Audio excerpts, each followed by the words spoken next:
If we access the key contributors to the healthcare burden across the globe, COPD is turning out to be a key contributor. Its steady rise is concerning healthcare professionals across regions. COPD ranks third in causing death. To make it worse, COPD management becomes complicated, especially with comorbidity. Turns out to be the fifth leading cause of dialysis. And still, it remains largely neglected by doctors and the general public. Despite affecting over 400 million people, little research is available as of today. While COPD assessment and management have seen positive changes with effective therapies, long-acting inhaled bronchodilators, GOLD guidelines, our world is yet to witness a life-changing solution to stop COPD's progression. So, the question remains, what is the way ahead in COPD management? Let's hear from the experts. Hello, I'm Sujit Rajan, consultant pulmonologist at the Bombay Hospital Institute of Medical Sciences and Bhatia Hospital in Mumbai. And I welcome you all to the fourth episode of Healthcare Superstars. As you know, in episode 3, we focused on the early detection of COPD. Difficult subject and very well discussed with two of our faculty, which were Dr. Richard Russell and Dr. Mona Bafadel. I would encourage you all to view that if you haven't yet seen that episode. Today, we will be addressing a much more debated topic, and especially when it comes to pharmacology, and that is management of severe COPD with 3 interactive cases. Before I move forward to invite our speakers, I'd like to first thank our collaborators, which are the Sri Lanka College of Pulmonology, the Myanmar Thoracic Society, AAA and AOSR from Algeria, APPM and AFMAPATH from Morocco, Esonumosito and ACME from Colombia, the Iranian Society of Pulmonology, SDNCT and Pneumonaut from the Dominican Republic, the Panama Pneumology Association, and the Yemeni Association for Respiratory Care. I'd like to introduce our first faculty, and that's Professor Dave Singh. Dave is a dear friend and an outstanding person in respiratory medicine, particularly COPD, not a stranger in that space at all. He specialized in clinical pharmacology and respiratory medicine, and his research interest has been the development of new drugs for both asthma and COPD. He's a member of the GOLD Guidelines Science Committee and chairs the ERS Airway Pharmacology Group. He's also the former editor of the BJCP and the current editor at the ERJ. He's acted as the principal investigator in over 300 clinical trials and has over 250 publications. So welcome, Dave. We also have Dr. Marc Miravitals from Barcelona in Spain. Marc is a consultant and a senior researcher. He's also been the former guidelines director and chair of the Respiratory Infections Group of the ERS and is an editorial board member of 15 journals in COPD. He's participated in preparing 9 international guidelines on COPD exacerbations and has been invited for over 1,370 lectures on COPD itself. He has over 450 publications related to COPD till date. So thank you, Marc, for coming. So Dave, over to you. A rare combination of clinical pharmacology and respiratory medicine. We have 2 cases that you're going to present, and I'd request you to start off with the first case that we can discuss. Okay, so I have 2 case histories, and they're focused around inhaled corticosteroids. And I think there's been a huge change in the way we think about appropriate use of these inhaled medicines in COPD and the way that we're using them in clinical practice. And this has all been driven by a number of large randomized clinical trials with combination inhalers. I think we're all used to seeing the evidence. The question is, how does this play out in clinical practice? On an individual basis, what should we do when faced with patients who ultimately are all slightly different? When we look at the RCTs, that gives us group data. But of course, in the clinic, we're faced with N equals 1. And that's really what me and Mark will be discussing today. What do we do with every single N equals 1? And they're all completely different to each other. So just briefly, before we get into the meat of the cases, there's my disclosures of interest. So case number 1, and actually this lady I saw back in 2005. She's a memorable COPD patient, and I'm going to jump slightly to the end. She's memorable because when I described to you the state she was in when I first saw her, I don't think as a doctor you would then project forward to 2021 and think she would still be alive, but she is. So here's what's happened to her. When I saw her, she was being looked after by another respiratory consultant in a different hospital who'd managed her for a few years with great difficulty. She had a long smoking history, but she had stopped. And in the other hospital, she had suffered with multiple exacerbations. She'd been ventilated twice. She had numerous admissions for pneumonia episodes. So when I first saw her, one of her big problems was these recurrent infections. She had chronic sputum production between infections. She was on triple therapy, and at that time we had no single inhaler triple therapy, so she was using 2 inhalers, an inhaled corticosteroid long-acting beta agonist combination as one, and a long-acting muscarinic antagonist as another. So investigations supplied to me and repeated in my lab showed an FEV1 of about 35% predicted, so severe COPD. A high-resolution CT scan showed widespread emphysema, no evidence of bronchiectasis. So looking back through her notes, she often grew various bacteria, and one of the most common, both in the stable state and during exacerbations, was Haemophilus influenzae, the non-typable Haemophilus influenzae, NTHI. There had actually also been episodic positive cultures for other bacteria, including once Pseudomonas. But the thing that was a regular pattern was this: NTHI. She seems to be colonized, it seems to be present during episodes of exacerbations. So I'm going to just show you a little bit about NTHI from some papers, and here's one we did, and there's other data like this as well. There is considerable antibiotic resistance for this bacteria.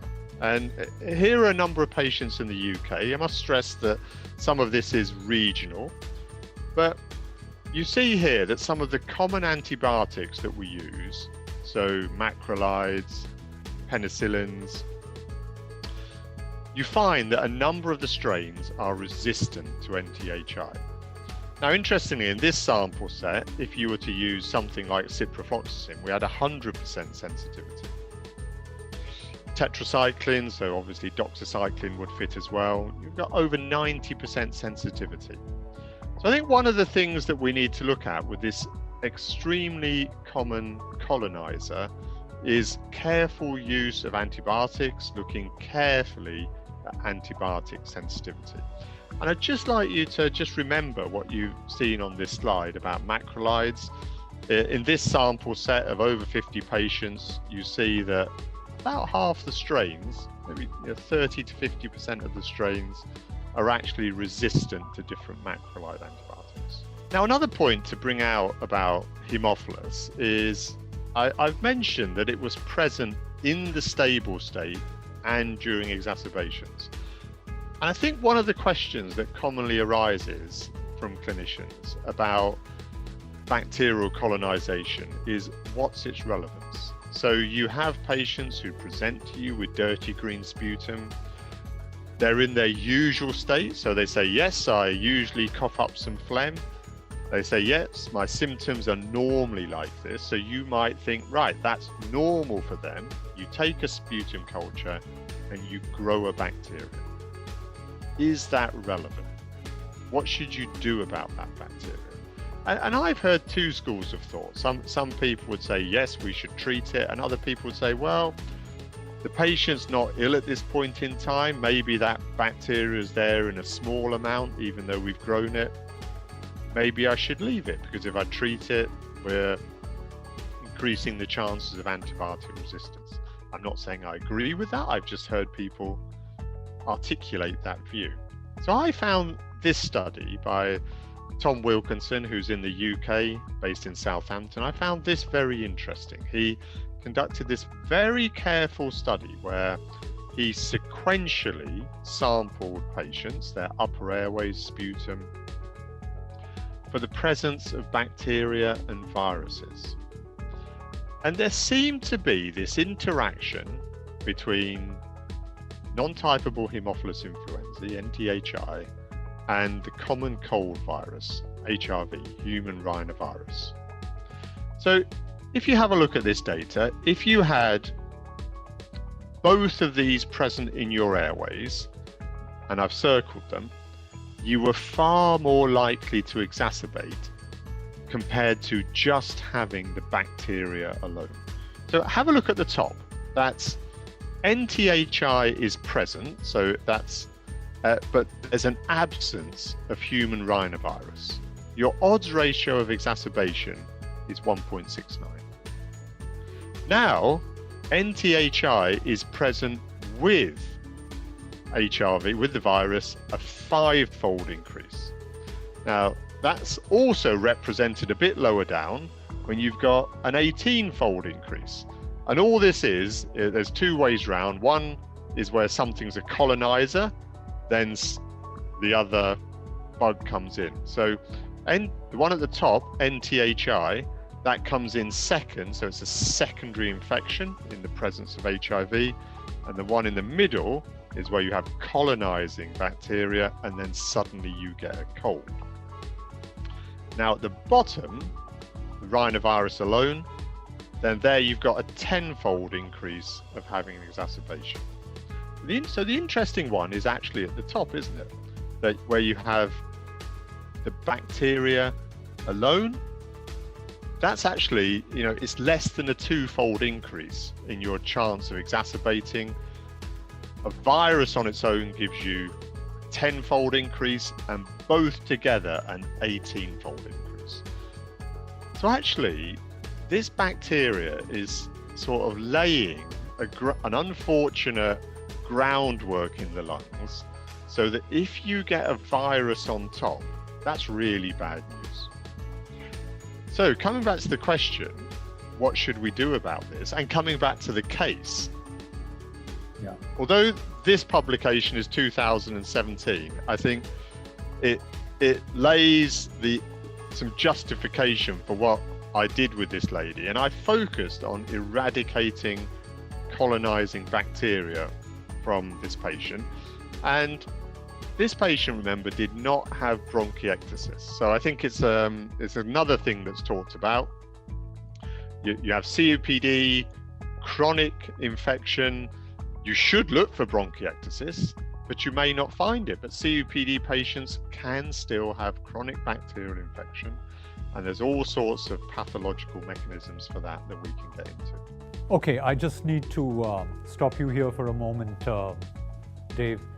NTHI, not something our microbiologists often report. I can't see my microbiologists report that. So do we have to push our microbiologists to tell us this is NTHI? And what about HRV serology? Is that commonly done in your practice? Great point. So from standard culture, you can only say it's Haemophilus influenzae. Okay. So the serotype B that you referred to is the encapsulated form. So for the encapsulated form, you can type it. So you can do further tests to find out which type you have. Yeah. So non-typable is the non-encapsulated form. So I'm laying it out sort of simply. Okay. The non-typable form doesn't seem to cause any problem to most healthy people. So it's the encapsulated form, and that's the one that causes middle ear infections and severe pneumonia. And you're quite right, your microbiologists are quite right. When they do a culture, they'll just tell you it's Haemophilus influenzae. They won't tell you which form. Okay. So the way you get at the form is you either have to do a biochemical test, or we did it here by PCR. So we were able to look at the gene structure. Now, in reality, in clinical practice, if you have a COPD patient who has a positive culture from their sputum, I think you can more or less assume it's NTHI, because that's the common pathogen, but some of the encapsulated forms do cause problems. Now, in the end, the practicality of it is that the local microbiologist, if you engage with them, will do the culture, give you the antibiotic sensitivity, and that's actually what you need. But I saw the resistance was pretty alarming, though. Tetracycline did seem to be okay, 90% sensitivity, and I guess that's reassuring. And what about the rhinovirus? Do you do serology, or do you do a biofire? How do you get that? Yeah, so that's something that I hope we're in years to come, we'll all have more access to instant diagnostics. So here in the UK, using biofire, that's only available in research centres. So in standard clinical practice, people aren't able to do it. I think at the moment, the best you can do is, in the stable state, try and find out who's colonized. And then when they exacerbate, you're left with going off symptoms, and you do standard clinical management. What I'm really getting at here is trying to focus on bacterial presence in the stable state. I think that's the goal. Sure. Thanks. Mark, do you have anything to add to that on identifying these bacteria and getting to the rhinovirus? No, I fully agree. I mean, we have the usual culture for bacterial culture, and then we assume that most of the Haemophilus is a non-typable form in adults and in patients with COPD, and we do not have access to the diagnosis for different respiratory viruses in usual clinical practice, only in research projects with PCR. Yeah. So we do biofires in our patients. They're pretty expensive, but we do have them in clinical practice in Mumbai. Dave, please continue.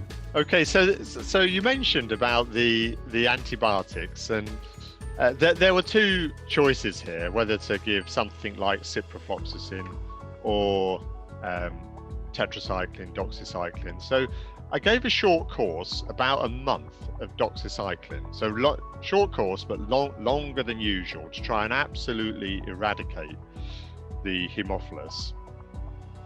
And so in a way, this was a bit more like the way you would treat a bronchiectasis patient. So a prolonged course of antibiotics. And then she went on to azithromycin. So bearing in mind, what I showed you just now was that macrolides, there's significant antibiotic resistance for this bacteria. I wasn't necessarily giving this macrolide just as an antibiotic. There's plenty of data that macrolides are anti-inflammatory as well. They seem to have an effect in protecting the epithelial barrier and improving its function. So I was looking at a long-term anti-inflammatory effect with some antibacterial effect. And the interesting thing, going back now 14, 15 years, and I remember this, is how she described that the doxycycline treatment then cleared. It was the prolonged treatment that was the key. For the first time in a while, her chronic sputum production cleared, and it remained so. She's had some exacerbations since, but she's had a marked decrease in frequency. She's never been back to into the intensive care unit. And when you say a long course, you would mean about 10 to 14 days, Dave? Or? For the doxycycline, I gave her over a month. Over a month. Yeah. So a bit like some of the regimes that people use for bronchiectasis, where you would have prolonged antibiotic courses and then maybe switch to another one. So although she doesn't have bronchiectasis, and I'd be interested in Mark's view on this, sometimes you need to treat COPD patients like they have bronchiectasis. And Mark, what's your view? That's absolutely true. I mean, in fact, we have seen patients with chronic, I don't like to say colonization, with chronic bronchial infection, in which you suspect that they have bronchiectasis, but then on CT scans, you cannot see clear bronchiectasis. But then treatment that we use is the same as if they have bronchiectasis, because the problem, we are not treating the bronchiectasis, we are treating the bacteria. And since this is a chronic bronchial infection, we are treating a chronic bronchial infections either with or without bronchiectasis. The point is that we do not have clinical trials, and what we do is the best of our experience with this, as Dave mentioned, with treatment with tetracyclines in a prolonged time, which is based on common sense and in previous experience with bronchiectasis, but there are no studies on chronic bronchial infection in COPD without bronchiectasis. Probably the only exception is the study by Usun in the Netherlands, in the Lancet Respiratory Medicine, with azithromycin long-term in patients selected for not having bronchiectasis on CT scans. And in fact, they demonstrated that the same regimes as used in bronchiectasis were useful. So that means that probably our approach of treating these patients, even if they don't have bronchiectasis with the same regimes, makes a lot of sense. And that would be about 100 mg BID doxycycline for over a month, Dave? So to start with, give the loading dose and then just go 100 milligrams once a day. Sure. And then once a day, that's fine. But I think you could use twice a day. Yep. So moving forward, having cleared the infection, the question was how to treat her, and to put it bluntly, how is she still alive? Because 15 years ago, her FEV1 was 35% predicted, and with the best will in the world, most of these patients would not survive 15 years. So she remained on triple therapy. Looking back through her notes, her eosinophil counts blood eosinophil counts, commonly were around 150 to 200 per microliter. That's 0.15 to 0.2, depending on how your lab presents that data to you. Her FEV1 now, she's in her late 60s, is 25% predicted. She's able to walk into the clinic to see me. She has oxygen at home as required. So to use a British phrase, she's no spring chicken. She still has occasional exacerbations, but she is rarely hospitalized, and she actually has something that gives her great pleasure and improves her quality of life. She acts as the primary carer for her grandchildren who are now around 10, two boys who are now around 10 years old. So that gives you an idea that she's actually an active lady, and she's a member of a bowls club. So I think for many patients with COPD, if I was to present you this case back in 2005, somebody who's been ventilated, bacterial infection, FEV1 35%, if I said to you, well, in 15 years time, she'll be bowling and looking after her grandchildren, you'd say this was a miracle. Now, did I do anything amazingly clever? The answer is no. Mark said I had a phrase earlier. He said common sense and standard medical practice. That's all I did. But I think one thing I did that was important is I was optimistic rather than thinking, oh, there's hardly anything we can do here. I think you've got to look, you've got to find things. So I did something simple. I looked at the bacteriology. That was the key. Now, what about her inhaled medicine? And I think it's perhaps fortunate we understand more about eosinophils. So I'm able to say this in 2020 looking back, it's fortunate that I kept her on an inhaled corticosteroid. And I think, in my view, that's one of the reasons she's alive. She has an eosinophil count that is in the range where you would expect some type of benefit from an inhaled corticosteroid. So I'd like to just explain this for a minute or two, because there's been an awful lot of data on blood eosinophils in the last few years. We can't give case histories on inhaled corticosteroids without going into this in some level of detail.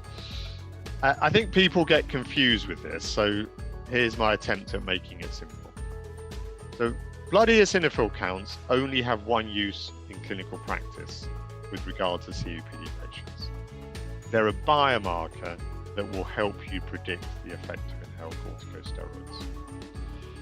Now, biomarkers can have a single use in clinical practice. This is important. A biomarker does not have to fulfill multiple purposes. So let me give you an example. We commonly use biomarkers for diagnostics, so cancer diagnostics.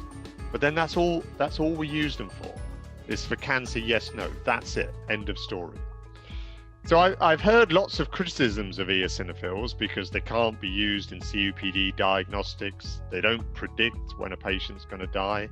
And it's true, they can't be used in COPD diagnostics, and they're not predictive of when a patient will die. They only have one use. They tell you the likelihood of the benefit of an inhaled corticosteroid. So I think that's important.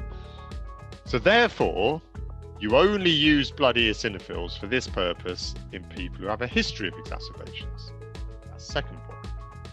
Now, in these patients, this graph's a simplification. It could easily have said triple therapy versus dual bronchodilator. There is no magic single number. So come back to cancer diagnostics. For diagnostics, you want one single threshold. And you want to say above this, cancer, yes, below this, no. Drug responses in human beings are not so simple. You know this from clinical medicine. You give any drug, what happens? Some people will have no response. Some people will have a small benefit. Then some people will have a big benefit. So you have this spectrum of responses. And what blood eosinophils do is they beautifully help you predict where on the spectrum an individual patient will lie. It's not perfect. You use it with clinical information, that's important, and you put the two together, and it's one of the pieces of the puzzle that helps you make your decision what to do. So the important numbers, and these are just approximations. Remember, there are no strict thresholds. So when you talk to physicians who get really worried, and the numbers I'm going to talk about are 100 and 300. Some physicians get really worried that they read a paper that blood eosinophil counts can go above or below these thresholds. This is not a problem. So if a blood eosinophil count one day is 320 and the next day is 280, it doesn't matter, because these thresholds are just approximations. So at around 100 eosinophils, below this, most patients do not respond to corticosteroids. And actually, below this, you find that many of those patients are the ones with the worst bacterial colonization. Now, above 100, that's when you have more of a probability of corticosteroid response, and the higher the number, the bigger the response is likely to be. So the number 300 is just a randomly plucked out number at which you're more likely to see a big response. It's a nice round number. We could have used 250, you could have used 350. It doesn't matter. The likelihood of response at 250 and 350 is pretty similar, and that's why it's not worth worrying about. So, just to summarize that eosinophil section, I think the point I wanted to make really was that with her eosinophil count in that range of around 200, we would have expected a benefit of inhaled corticosteroids. And that plays into the triple therapy studies. I'm showing you the impact study. I could equally have shown you the ethos study, which has highly similar results. Impact has 10,000 patients. Ethos has 8,000 patients. They both studied triple therapy versus double combinations. I'm going to focus on triple therapy versus dual bronchodilator, and so that's really where you understand the corticosteroid effect. And they both showed, as predefined endpoints, not post hoc analyses, they both showed advantages in terms of all-cause mortality for triple therapy. Fascinating case, Dave. Fascinating. Thank you so much. Please, let's go to your second case. So I think in case history 1, I very much promoted when to use inhaled corticosteroids, and there are things around the side of inhaled corticosteroid use that you need to take into consideration: bacterial infection, blood eosinophil counts, frequency of exacerbations. And in the last case, you see that the outcome was favorable because the right decisions were made at the right times. Now here is a case which is very different, and we'll explore this. As a 53-year-old male who had COPD diagnosed 2 years ago. At the point of diagnosis, the patient stopped smoking.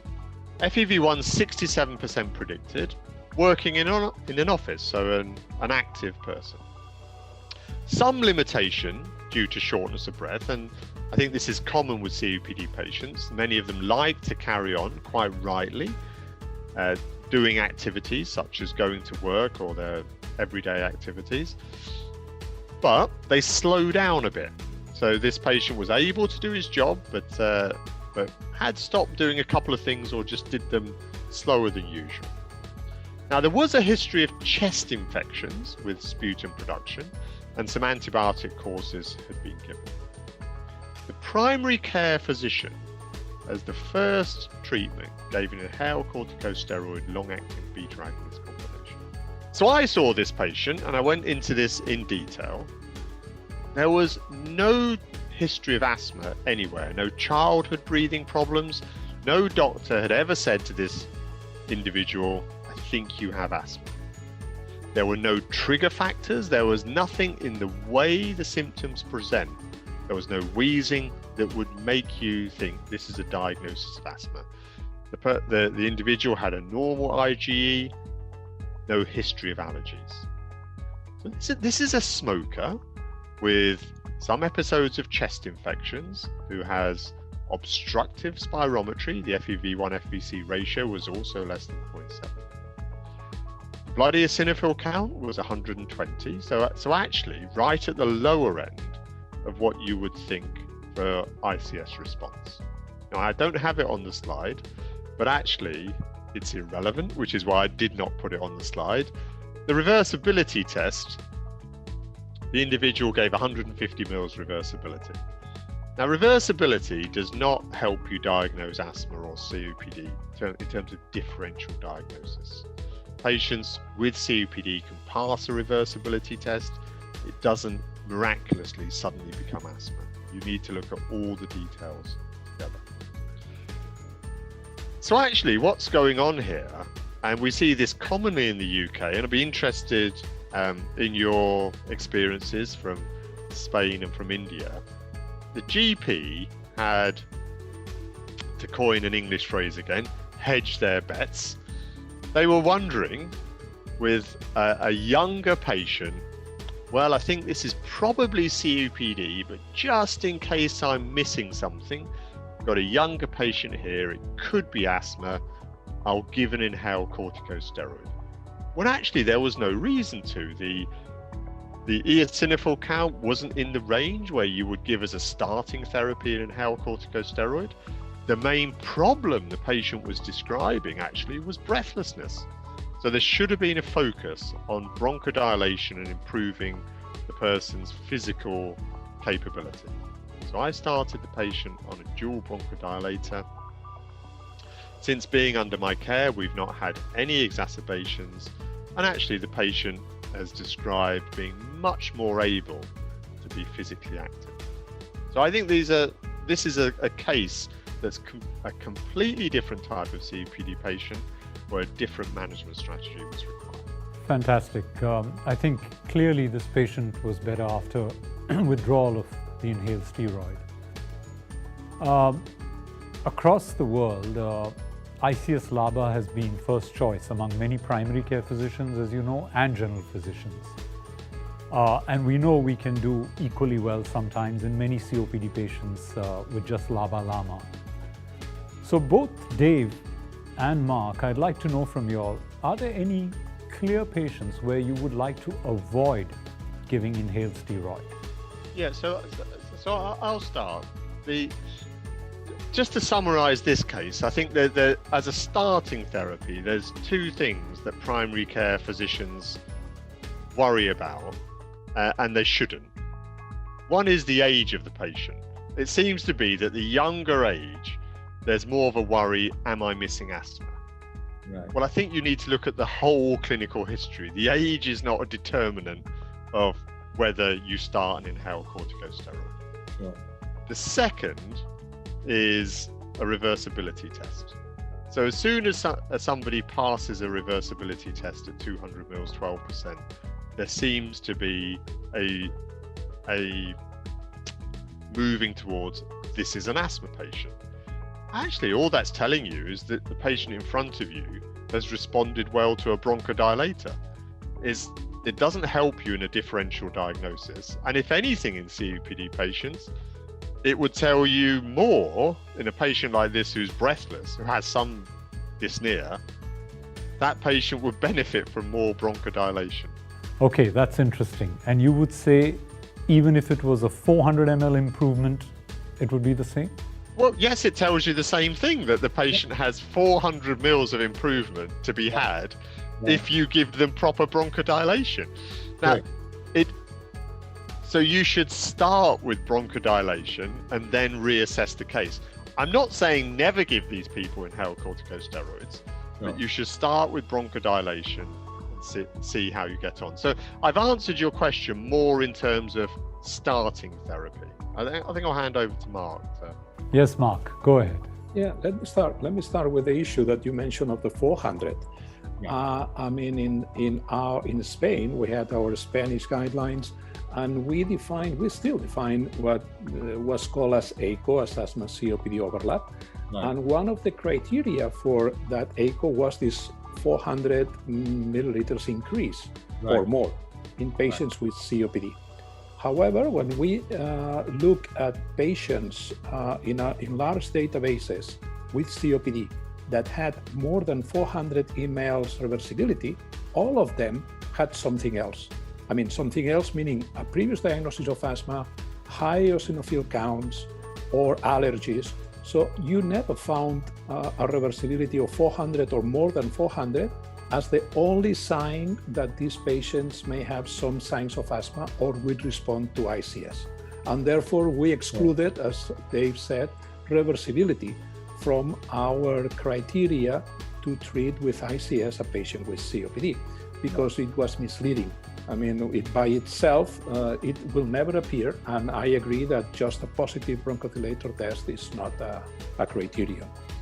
And going back to your initial question on when not to use ICS, well, I think that apart from the messages that Dave said that I completely share, we need to remember that the majority of patients in primary care, not in specialist clinics, and not also the one that I will share with you in a minute, the majority of patients in primary care are infrequent exacerbators, are milder patients who experience no exacerbations or one moderate exacerbation in a year, and these patients only rarely require an ICS, only if they are very eosinophilic or have some signs of asthma. But the majority can be managed with 2 bronchodilators. I mean, if we look at the IMPACT or ETHOS trials, so these trials showed how the benefits of ICS, but those patients had 1 admission, 2 exacerbations, but not without treatment, while they were already on 2 drugs, or in some cases even with 3 drugs. And they had a mean FEV1 of approximately 43 to 45%, again, while on treatment or inhaled treatment. So these are not the majority of patients that are seen in primary care. And therefore, to my main concern is that overuse of ICS in mild patients or in young patients, as the one that Dave had just presented, that are infrequent exacerbators and they have a long life expectancy. And if they are started on ICS, it will be difficult that any other physician will try to remove this ICS, and they may be on ICS for years or decades. And this is something that we need to avoid. So that's it's a difficult decision always. And I think what Dave mentioned about a younger patient probably being more inclined to be perceived as asthmatic by the treating respiratory physician makes sense. And therefore you are going to see more usage of inhaled steroid in the possible hope that you will gain FEV1 for that patient. Over to you, Mark. Your case. Well, I will present another case, and this case also summarizes some of the points that Dave was presenting in the previous ones. Apologies because I forgot to include a conflicts of interest slide, but I can summarize it saying that I have been working with almost all companies that had any products on COPD. And this is the case. So this is a lady. When she first came to see me, she was, when she first came to see me, she was 10 years ago. She was 67. Now she's a 77 years old woman. She smoked until 10 years ago, a total of 45 pack years. She had frequent respiratory infections during youth, but no signs of allergy and no previous diagnosis of asthma. Apparently, they were episodes described as bronchitis. And she was diagnosed with COPD some 15 years ago, and she was treated in another hospital with triple therapy. She was given, at that time, there were not fixed dose combinations with tiotropium and fluticasone and salmeterol 550 twice a day. And 10 years ago, she was admitted for a first episode of pneumonia. And at that time is when she was really scared and she finally quit smoking. So it's a lady, heavy smoker with COPD, frequent infections over many years and treated with triple therapy. When she came, she referred 2-3 exacerbations a year that require short courses of antibiotics and oral corticosteroids. The sputum culture also grew different bacteria, but during the last couple of years, systematically, we isolated the Pseudomonas aeruginosa were resistant to quinolones with multi-drug resistant Pseudomonas. And we performed a CT scan with severe emphysema and cylindrical B-basal bronchiectasis. And the immunologic tests were normal, including IgG subclasses. And we stimulate also with different vaccines to see antibody response, and all immunological studies were negative. I brought some images from the CT scan, so you can see the centrilobular emphysema in the upper lobes. And then this small cylindrical bilateral bronchiectasis, not spectacular. These are not the type of bronchiectasis you will see in a cystic fibrosis or post-tuberculosis, for example. These are small cylindrical bronchiectasis, bilateral, and also combined with this diffuse emphysema. So this is the spirometry. She had a severe COPD with an FEV1 predicted of 37%. She was a thin lady with a low body mass index with an emphysematous phenotype. And this is, so she was referred to me because the previous treating physician thought that she would require inhaled anti-pseudomonal antibiotics. But then before that, I would like to make a question. In this case, would you first discontinue ICS? I don't know if you would like to make some comments, or do you want me to answer first? So Mark, I think I would probably cut down the dose of ICS here, but Dave, what would you do? Yeah, so it's an interesting case, and there are some similarities to the one I presented. And in the one I presented, I just continued with the ICS, but I think Mark's presenting something that's real, that inhaled corticosteroids are associated with pneumonia, they are associated with more bacterial colonization. So there is a good case to either temporarily discontinue or give the absolute minimum dose. Now, coming back to the dose discussion though, sometimes if you give a lower dose, you're missing some of the therapeutic benefit. So I think this might go in stages where you might have to temporarily discontinue, deal with the bacterial problems. I don't think there's a wrong and right here, but as long as people are aware of the issues. Yeah, well, this happened with the first visit, so it was some 10 years ago.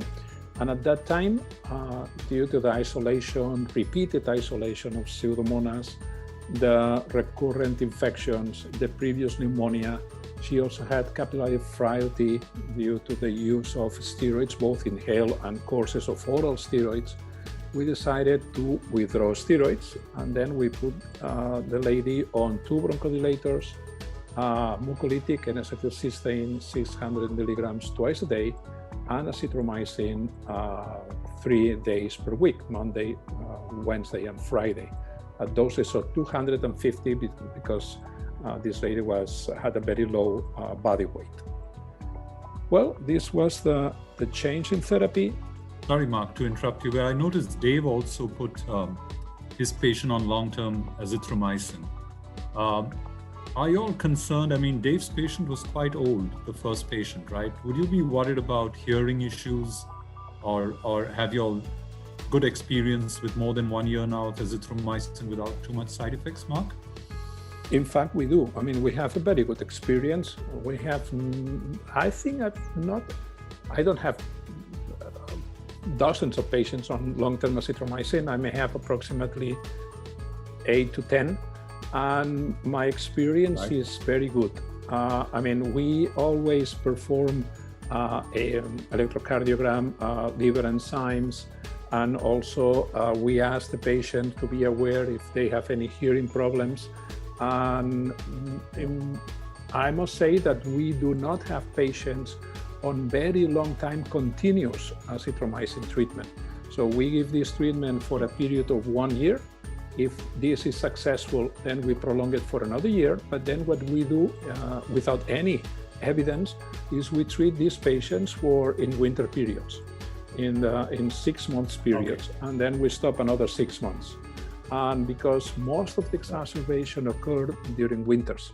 And in fact, the patients know very well, and they start from Halloween to the 1st of May. So to the 1st of November to the 1st of May. It's exactly 6 months, and with very good results and very low occurrence of significant side effects. Right, then in the evolution, I mean, at 3 months control, the patient had no exacerbations, and the sputum production was reduced in the patient. However, she felt an increase in dyspnea and wheezing. And in fact, she was concerned that by the discontinuation of ICS may have some role on that. So then the question we had to face is if we should reintroduce ICS, because the patient, if this is a failure of the discontinuation of ICS, or just has no relation at all with this. Okay, Mark. So is there any study on that, Mark? And when I mean that, I mean any study on reintroduction of steroids after they've been withdrawn? Yeah, there are discontinuation trials, and the discontinuation trials in general, they show that there is not an increased risk of exacerbation except in patients with high eosinophil counts, but they also consistently show a reduction in FEV1. a reduction in FEV1 that again is higher in patients with high eosinophil counts. So then there is one piece of information that I did not present before, is that this patient had 420 eosinophils in peripheral blood, 6% count. And therefore, we reintroduced. So this happens almost 10 years ago when we did not have so much information about the role of eosinophils. And we made the decision to discontinue ICS exclusively based on clinical grounds, but not on eosinophil counts. But then when I went back to the story of this lady after so many years, I went back to the initial blood eosinophil counts and they were high. So my interpretation here is that in fact, exacerbations were basically due to infection, and we could control these infective exacerbations with azithromycin, with high-dose mucolytics, but she probably had a reduction in lung function. So I think that the exacerbations in this lady were basically due to infection, and they were well controlled with the addition of azithromycin, high-dose mucolytics, and even perhaps the discontinuation of ICS may have some impact in improving host defenses against the infection. But on the other hand, probably this lady suffered from a reduction in lung function, because with this level of blood eosinophil, she was at risk of having a significant decline in FEV1, and therefore more dyspnea as she was experiencing. So we decided to restart ICS again, but instead of restarting fluticasone at high doses as she was taking, we reintroduced budesonide 200 twice a day. And then the scheme of treatment was triple therapy, but with low dose of budesonide. And she had a very good control of symptoms. The dyspnea returned to baseline. There were no significant exacerbations, and we continue with N-acetylcysteine twice a day and azithromycin. And the spirometry did not change over the course of the years, and she was stable with minor and infrequent exacerbations under this regime. So this, in this case, this is a story of what we could call a failure in the discontinuation of ICS. This is a lady that, from a clinical point of view, there were reasons to think that ICS could be responsible for some significant side effects, and I think it was justified to try to discontinue. But then if we had known what we know today about blood eosinophils, probably we would not have made that decision, because with 420 eosinophils, it's very likely that discontinuation of ICS may result in some effects. And in fact, in this lady, it was translated not in an increase of exacerbation, but it was translated into an increase of dyspnea, probably caused by a decrease in FEV1. We did not perform a spirometry at that time, so I cannot verify that. But when we reintroduce ICS, even at lower doses, this dyspnea disappeared. So in this case, we continue treatment for the chronic bronchial infection, as in the first case that they presented, and we continue with ICS, but in this case at lower dose. And here there is this discussion: is this enough? I think it is from the point of view of controlling symptoms and controlling exacerbations, but we do not know about the possible effects on survival. So this patient has been quite clinically stable, and also from a lung function point of view, but this is always the doubt if we should increase the dose of inhaled steroids in order to this possible effect on increasing survival with a high dose of budesonide compared to low dose. Okay, so Mark, that brings us to this question of which steroid would you use, and fluticasone has received a lot of bad press in recent years because of side effects. I personally prefer budesonide, and we have ciclesonide also available in India now. I don't know about Spain and the UK's availability and what your preferences are. Can you tell us? Yeah, ciclesonide is available, but is not licensed for COPD. So the use of in COPD is off-label, although I know that there are some patients with COPD that are treated with ciclesonide, but the use is restricted, but this off-label use. But I think it could be potentially also an alternative. But you're right. I mean, fluticasone has been thought to have a higher risk, particularly of pneumonia, but not only pneumonia, also perhaps in osteoporosis and bone fractures. There are some studies that suggest that there is an increased risk, probably also related to the doses, because usually fluticasone is used at higher doses than budesonide. And probably this is a dose-related side effect. Can I come in here? Yes. When we talk about side effects, I think we just have to be very careful about comparing across studies. So people are focused a lot on pneumonia, and there's a well-known set of risk factors for pneumonia, and it's many of those risk factors are to do with more severe disease, getting older, being frailer. So there's an at-risk group. And so when you look at clinical trials, studies that recruit these at-risk groups have higher pneumonia incidence. And that's all of a sudden then where you start to see the effect of ICS on pneumonia. So let me just give you an example. We're talking about fluticasone. Obviously there's two fluticasone compounds, there's propionate and furoate. And furate's in the current triple. If you look at this SUMMIT study with fluticasone furate, there are very few pneumonia episodes, and the ICS doesn't appear to cause pneumonia. Now, why is that? It's because all the patients had an FEV1 above 50%, they were younger patients, there were few exacerbations, so they're not the high-risk group. So then when you go and look in the IMPACT study, where the patients are sicker with lower lung function, you suddenly get a higher pneumonia rate with the same steroid. And so what I disagree with is when people look across studies and say steroid A causes more or less pneumonia than steroid B. You can't do it, the populations are different. So I guess it'll all boil down to personal preferences and choices that respiratory physicians have. We'll come to questions here, and this question coming in from Colombia. The GOLD guidelines have a lot of information.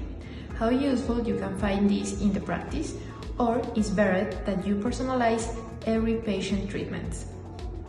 Well, of course, they have been a great advance in many aspects of COPD. Yes. This type of documents are more useful for the non-specialists. I mean, for people who are not particularly interested in COPD, who don't follow the COPD literature, and they need in a single document to summarize all the evidence and to have a clear guidance and a quick overview of the best practice in COPD.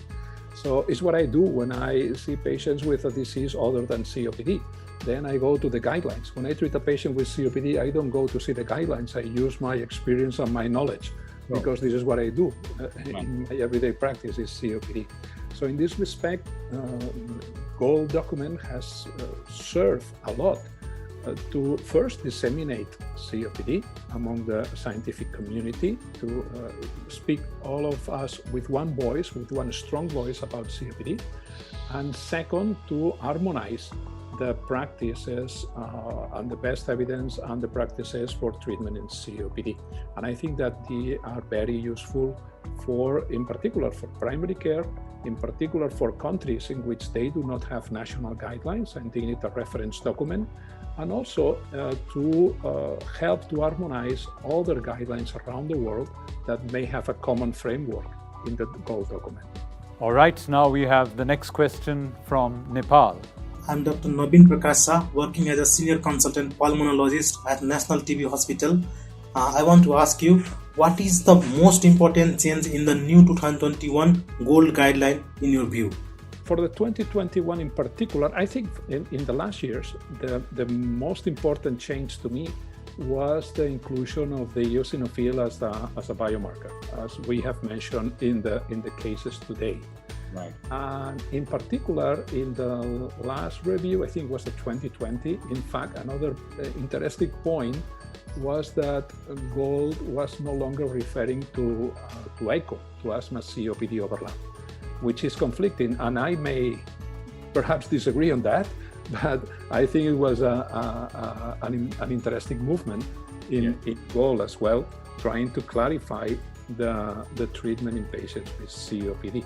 So I think that these are the two main aspects that I would like to highlight in the last versions of the GOLD document. Yeah, thanks, Mark. And the other question that's coming in, and this is from Sri Lanka. Greetings from Sri Lanka. I'm Dr. Tushara Galapida, one of the consultant respiratory physicians. Along with pharmacotherapy, can you explain how important is pulmonary rehabilitation in patients with moderate and severe COPD? So I think it'd be good to widen the scope of that concept to just physical activity broadly. Yes. So rehab is a component of physical activity. Right. But because I sit in a tertiary care centre seeing the most severe patients, Right. The common conversation I have with most of them is this. I say there's two things we're trying to do here. One, keep you out of hospital. Two, keep you as physically active as possible. So that's how I articulate it. And whether that physical activity is through rehab, it's through their own way of keeping active. So that then it's personalization of physical activity. Very well put, Dave. I think that was excellent. Telling the patient, we want to keep you out of the hospital and we want to keep you physically more active. What more would one want for the COPD patient? Mark, I'll come over to you on this question, and this is about cardiology. I am Dr. Mohammad Haris, pulmonologist at Dubai London Clinic Dubai and Medcare Hospital Sharjah. How can we emphasize the importance of COPD exacerbation prevention to our physicians and cardiology colleagues, the same way as coronary artery syndrome is prevented and aggressively treated? Yes, but we have to admit that the situation is not so similar.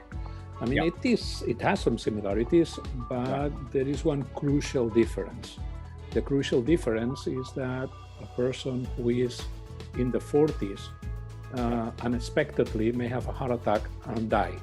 And this does not happen in COPD. We do not have an individual in the 40s that has an exacerbation of COPD and dies from one day to another. So then the impact in the patients, the impact in the society is not the same, and we have to play with this. It does not mean that COPD is not important and exacerbation of COPD are not important, but we have to face that our messages may not be as strong as the messages from the cardiologists are. Having said that, we need to stress that if patients have a hospital admission, then the survival may be even shorter than a patient with an admission for an angina or for a heart attack. And therefore, this is very important, and we need to treat these patients with different drugs or with different treatments, and perhaps not limited to inhaled therapy.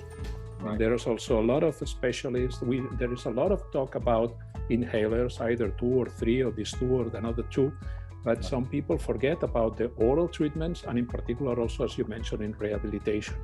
So we need to really address these patients who are at high risk of exacerbations, at high risk of admission, and we need to treat them, I would say, aggressively and early in order to improve survival and prevent future episodes.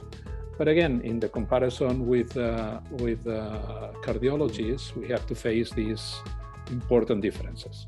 You think, Mark, that COVID has made a difference in perception of patients and their lungs? COVID may have made a different perception of the of the respiratory medicine in general, Yes. of the importance of respiratory medicine and the importance of, for example, all the news about the lack of ventilators, the need of ICUs to ventilate the patients, the pulse oximetry, the oxygen saturation, to monitor that. So these are things that were not in the first pages of the papers, and they are now. So I think for the respiratory medicine in general, it has bring more the attention to the public of respiratory medicine in general. Not particularly on COPD, but I think that probably we will benefit for more interest in the general population and perhaps even more interest, hopefully, in research and investing in research in respiratory medicines in general. Thank you, Mark, and thank you, Dave, so much for being with us today in this 4th episode of Healthcare Superstars. And I have to also thank our collaborating societies in this episode of Healthcare Superstars: the Sri Lankan College of Pulmonology, the Myanmar Thoracic Society, AAA AOSR from Algeria, APPM and AFMAPATH from Morocco, Esonu Mosito and ACME from Colombia, the Iranian Society of Pulmonology, SDNCT and Pneumonaut from the Dominican Republic, the Panama Pneumology Association, and the Yemeni Association for Respiratory Care. Thank you all very much, and I enjoyed being with you all for episode 4 of Healthcare Superstars.